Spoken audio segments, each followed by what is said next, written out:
may play a lot of games, but I also read a lot of books. These are the reviews for the books I've read this year. I rate books on if I found them enjoyable or not, if I'd reread them, and if I'd recommend them. Pause if you want to see the details. Book number 23, This Is How You Lose the Time War by Amal El-Mohtar and Max Gladstone.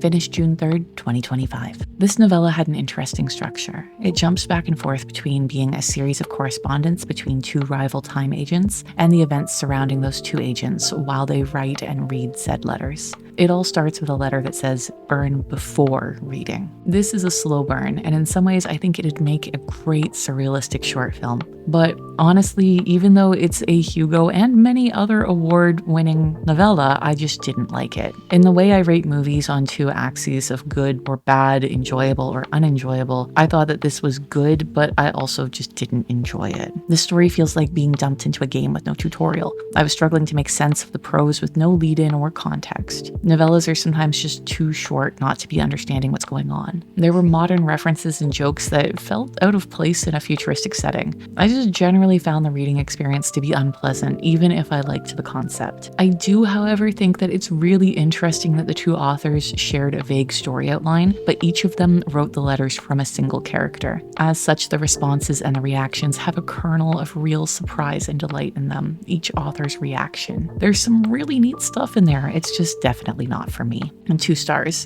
Did not enjoy, would not reread, would recommend to someone who is way more into sci-fi and romance than I am.